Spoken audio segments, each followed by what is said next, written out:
My name is Natalie Reyes. I'm 33 years old, born and raised in Santa Fe, but I left almost 2 decades ago. Now I live in Chicago, a cold city full of lawyers, and where I learned that justice on paper isn't the same as justice in people's hearts. I'm a criminal defense attorney, Latina, thick haired, sharp tongued, and too outspoken to be easily liked. I once thought I could win any case if I had enough reasons. But then I realized some things in life just can't be argued. Like when my mother looked at me and said, "You're not my daughter." Or when the man I called dad for 33 years suddenly died and left everything to someone else. People say I'm stubborn, but I don't need them to like me. I just need them not to forget me, especially when I tell this story. If you've ever walked away not to escape, but to reclaim who you are, leave a comment. I want to hear your story because sometimes sharing it is the first step to taking it back. I returned to Santa Fe on a sweltering June afternoon, the sun melting everything but memories. My small suitcase rattled beside me, the red dust of this land coating my high heels with every step. I hadn't been back in 5 years. Not because I didn't miss home, but because I'd stopped calling this place home a long time ago. My mother's message was just 8 words: Dad died. Come home as soon as possible. No comfort, no my dear, no period. Just an empty command sent from a woman I once called Mom. The dark brown wooden house appeared after the last bend in the road. Still the same old red roof tiles, still the faded white fence, still the lavender bushes my father used to prune every Sunday morning. But the sense of familiarity was gone. This house somehow had discarded me like an extra limb. Mom opened the door before I could even knock. She was thinner than I remembered, her hair grayer, but her eyes were exactly the same as the day I left with my suitcase cold, scrutinizing and with just enough disdain to sting. "Come in," she said, then turned away as if I were a late delivery driver. No hug, no questions, no familiar scent of coffee. The living room was largely unchanged. The old upholstered armchair, the scratched wooden table, and the wall clock still ticking steadily, a reminder that I'd been gone too long to be forgiven or too short to be remembered. And there, in the overly silent room, was Lucas, my cousin, whose phone number I wasn't even sure I had. He sat with his legs crossed on the armchair, a glass of whiskey in his hand, his eyes triumphant, as if he'd just closed $1 million deal. "Well, finally made it," Lucas spoke up. "I thought you were still busy." "A lawyer in Chicago, right?" I didn't answer. I didn't like how he used the word lawyer as if it were an expensive toy I didn't deserve to have. Dinner that night was consumed in harsh silence. Me, Lucas, and Mom, 3 people eating 3 different meals like 3 planets, not sharing an orbit. If you've ever been underestimated just for trying, not everyone gets it, but your effort deserves to be recognized. Nobody mentioned my father, who should have been the focus of the gathering. Nobody asked how I was doing. Mom only uttered one sentence as she cleared the dishes. "When are you going back to Chicago?" I looked at her. "I've only been here less than 24 hours. "Yes, but your work. Your father always said you were a workaholic," she said. Her voice flat, then quietly gathered the dishes and went into the kitchen. My heart turned cold. He was gone, and all she chose to remember was that I was busy. The next morning, I went to Mr. Alvarez's office, our longtime family lawyer. He was my father's close friend. He'd represented him in many matters when he owned the Tierra Roca Ranch. The office was old, smelled of aged paper, and had bullfighting paintings on the walls still unchanged. But Mr. Alvarez seemed to have aged rapidly. His hands trembled as he opened a leather file, his voice hoarse when he spoke. "Thank you all for coming to hear the reading of Mr. Ernesto Reyes's will," he began, his eyes glancing over me. then lingering a bit longer on Lucas. The final will signed on May 14th, 1 week before Mr. Reyes passed away, stipulates the following: all real estate, including the Tierra Roja Ranch, the house, and Santa Fe savings accounts and related assets will be transferred to Mr. Lucas Reyes. I turned to look at him, thinking I'd misheard. What? Mr. Alvarez looked up, his face apologetic. Natalie, I'm very sorry, but your name is not mentioned in the will. I shot up from my seat. No way. A week before he died, I spoke to Dad 10 days ago. He was still planning to go to Colorado with me this summer. There's no reason for him to cut me out of his will. Lucas leaned back, crossed his arms, and gave a faint smile. Guess he changed his mind. People change. I gripped my purse strap tighter. Something wasn't right. I knew my father. If he intended to make a change, he'd say so. If he was unhappy about something, he'd confront it. And he would never leave everything to Lucas, who hadn't set foot here in 10 years. I left the office with a storm brewing inside me. Outside, the Santa Fe sun was blinding and merciless.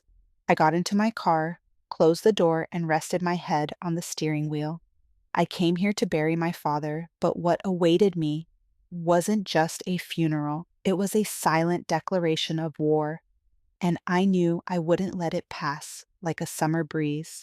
I'm a lawyer. I know how to find the truth, and this time, the truth was going to answer to me. I tossed and turned all night. Mr. Alvarez's words replayed in my mind like a distorted record.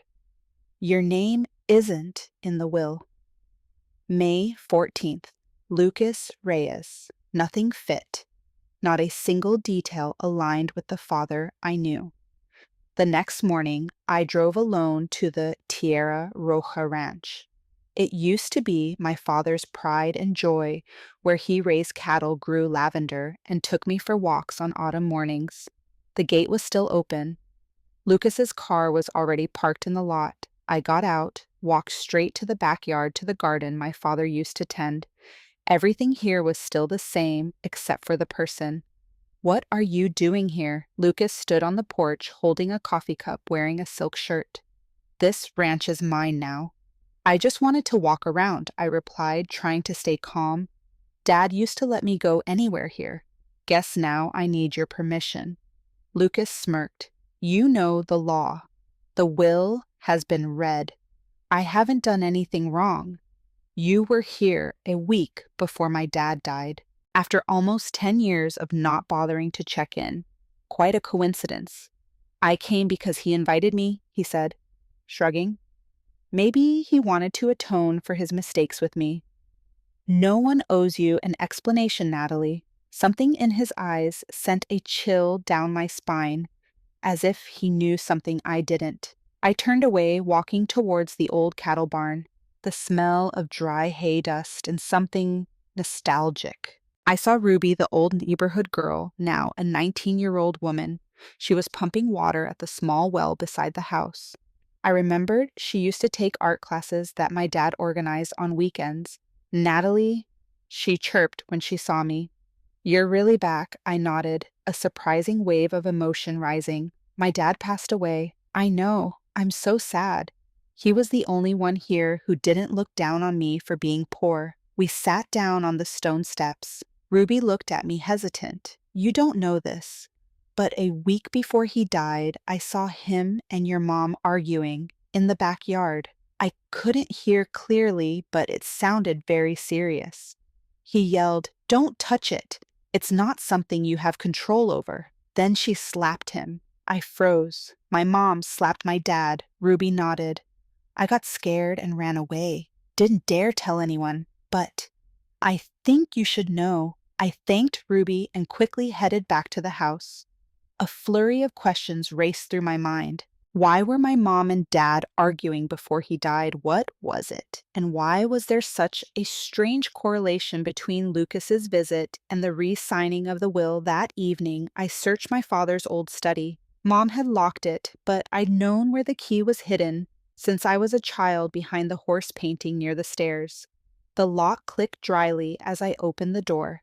The room was dusty, as if no one had cleaned it since he passed. An old teacup still sat on the desk, half of Les Miserables dog-eared in the middle, but there were no special documents. I opened each drawer, land deeds, expense sheets, but in the very last drawer, under a layer of old papers, I found a silver gray envelope. On it was written, "Only open if you suspect my father's handwriting." My hands trembled. I opened it. Inside was a small USB accompanied by a short note. "If you find this, it means your mother didn't keep her word." I clutched the USB, my heart pounding like a drum. I left the house driving to a cafe near the town center, a place with outlets and strong Wi-Fi. When I plugged the USB into my laptop, an audio file appeared. Ernesto, last message, waved. I had hit play. "Natalie, if you're hearing this, then I'm probably gone. I changed my will once already to make sure everything went to you. But your mother wouldn't accept it. She said, you weren't worthy. But the truth is, you're more worthy than anyone. If you've been cut out of everything, it means someone changed the will back. And I know who. Find Mr. Alvarez. He has the full record. Find the truth.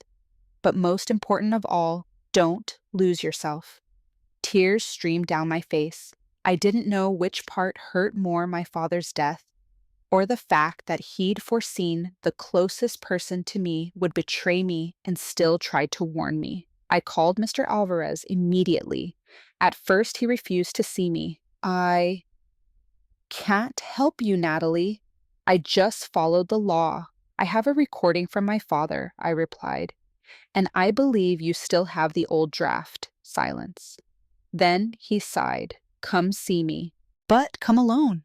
Mr. Alvarez lived in a second-story apartment above an old tailor shop tucked away in the worn-out neighborhood my father used to call the soul of Santa Fe. That house was once familiar to me as a child. I'd often sit on the porch waiting for my father and him to play chess inside the scent of pine wood and strong coffee seeping into my memory. When he opened the door, I caught a glimpse of weariness. His arm trembled slightly, whether from age or guilt, I couldn't tell. He didn't greet me, just quietly stepped aside to let me in. The living room was simple. Black and white photos of my father hung on the wall next to a faded law degree. USB.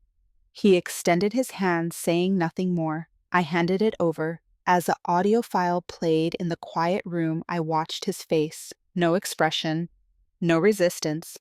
Only one thing, unconcealed guilt. When the recording ended, he took off his glasses and rubbed his face. I knew this would come back to bite me. "I don't need an apology," I replied, my voice trembling.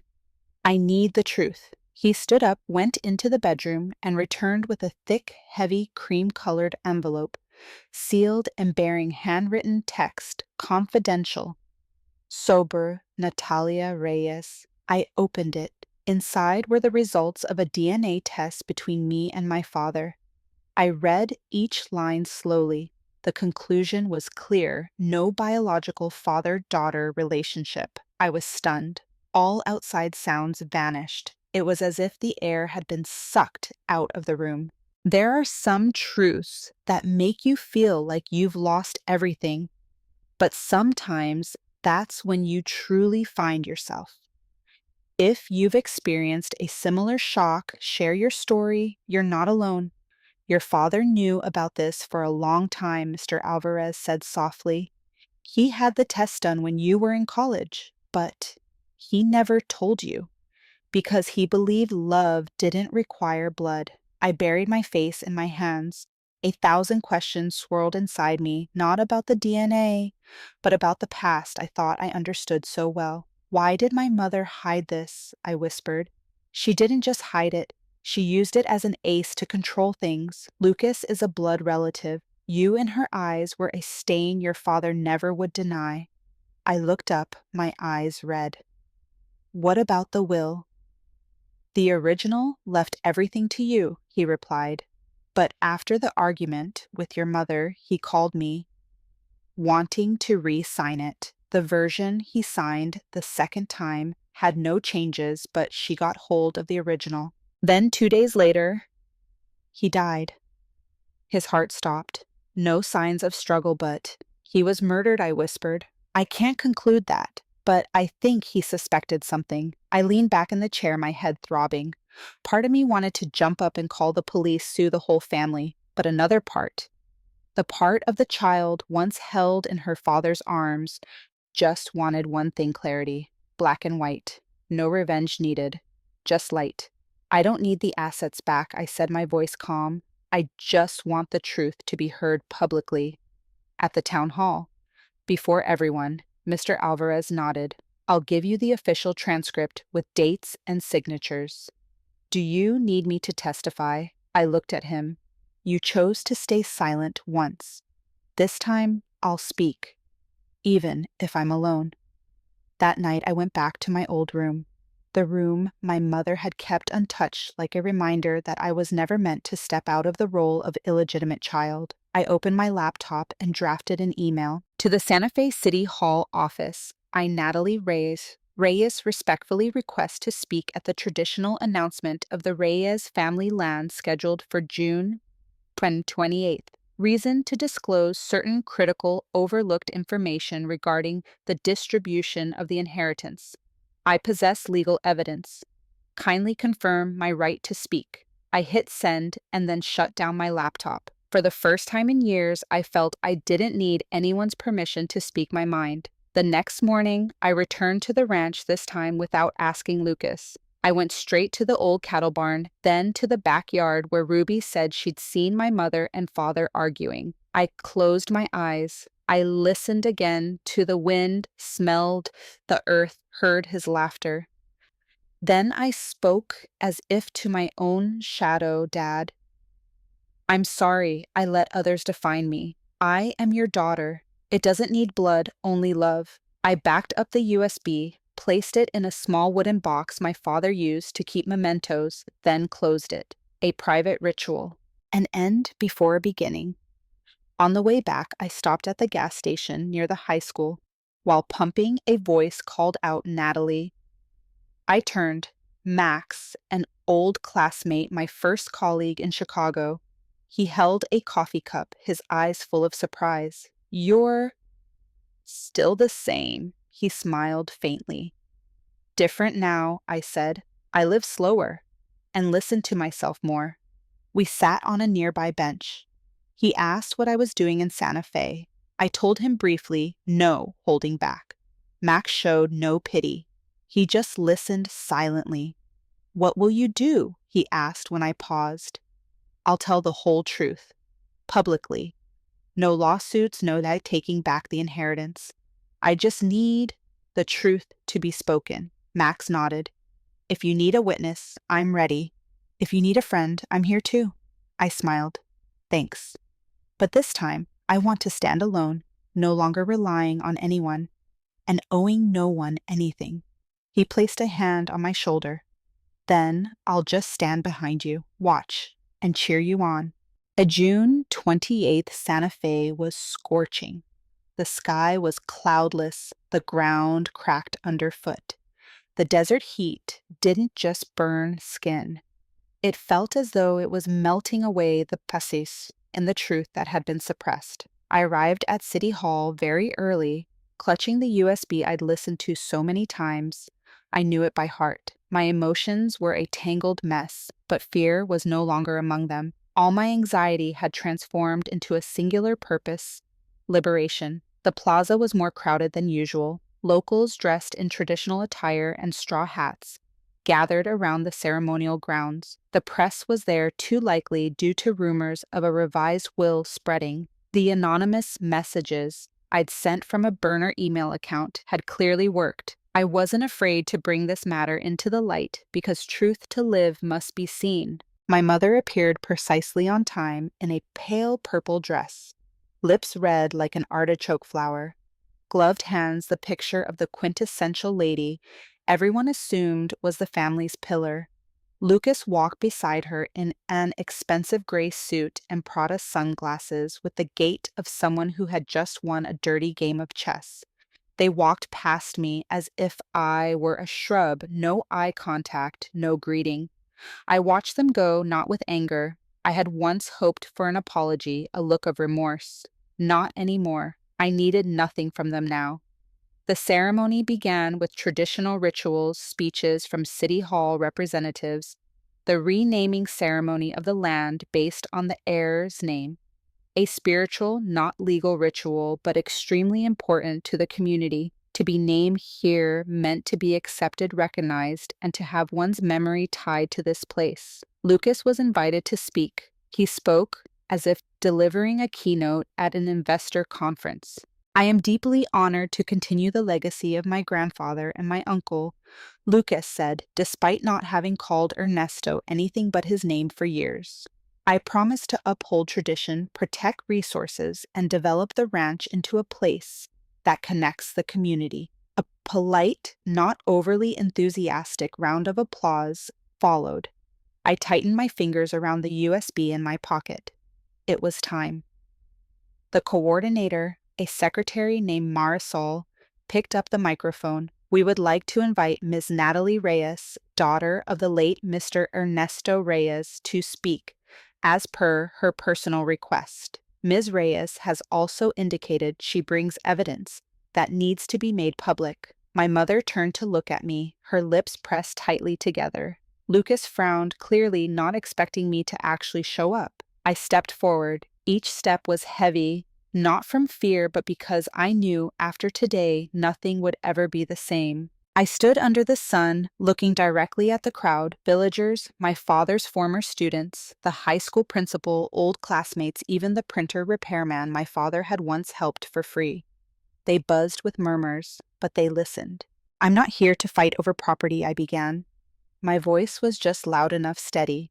I'm here to speak a truth that has been hidden and needs to be heard, not for my sake, but for the one who is no longer here. I pulled out the USB, holding it up. This is a recording my father, Ernesto Reyes, made 1 week before he passed away. I invite everyone to hear his words. Marisol connected the USB to the speaker. I nodded. The audio played, echoing through the plaza. If my daughter's name isn't in the will, that means someone changed it. I, Ernesto Reyes, as the rightful owner of all assets, want to affirm everything belongs to Natalie Reyes, my daughter.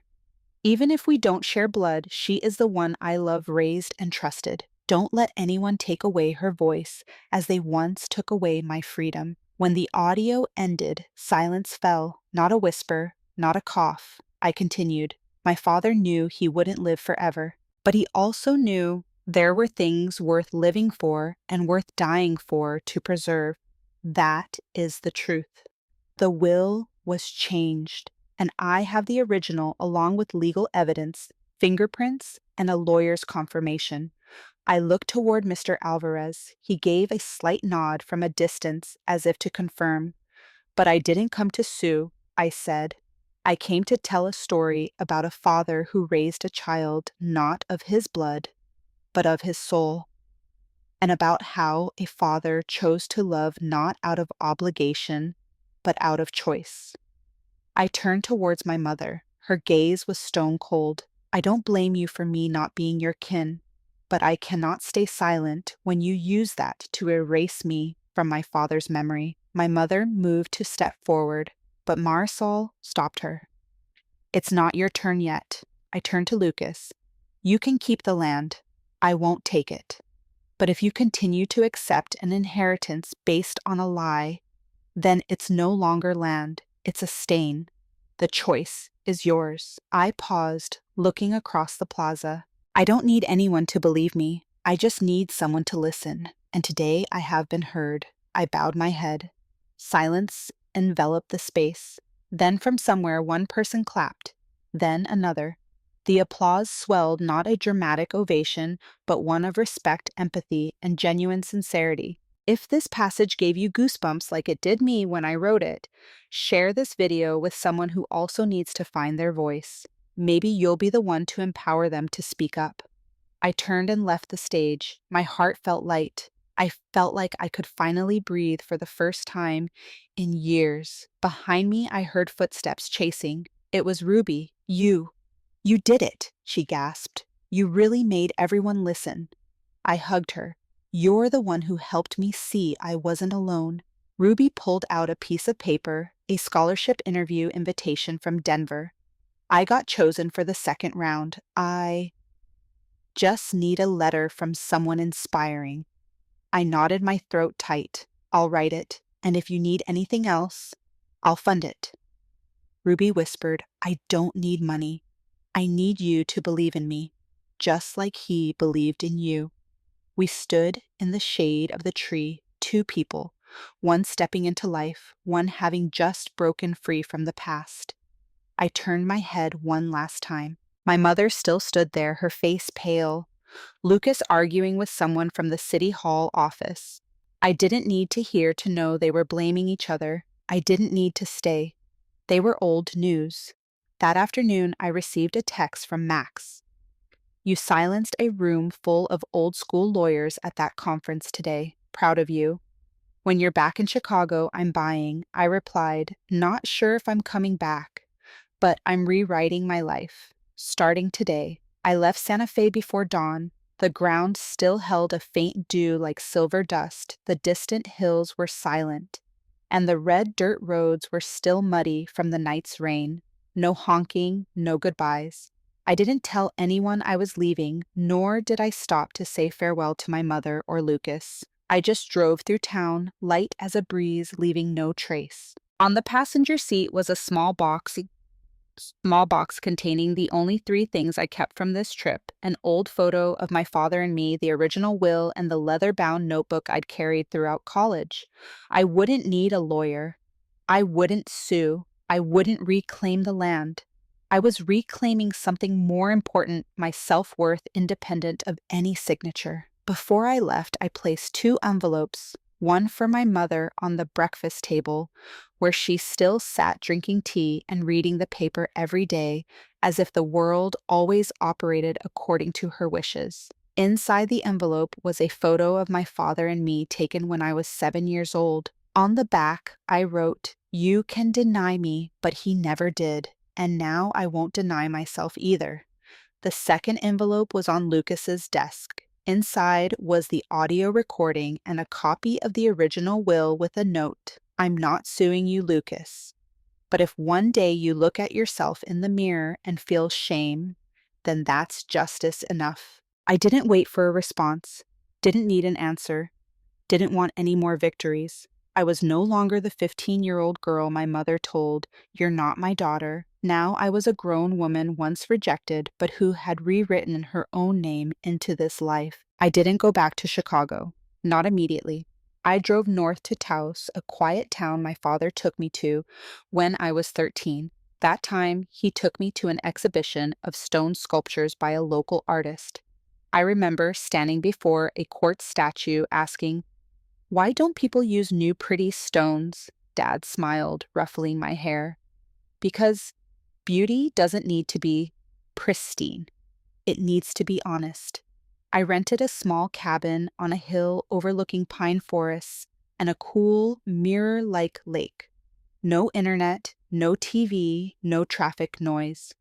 Only the sounds of insects, the wind against the window panes, and my own heartbeat, which I'd ignored for so long. Every morning I made coffee the way my dad taught me, with a rusty French press I found in the kitchen corner.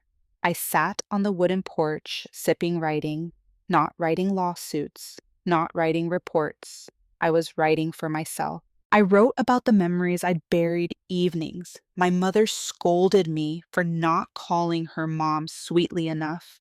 Times Lucas was praised just for being her own flesh and blood, while I was criticized for being stubborn, like an unraised child. I wrote about the first time I learned I wasn't my father's biological child and the feeling of relief, because I finally understood his love for me wasn't out of obligation, it was a choice.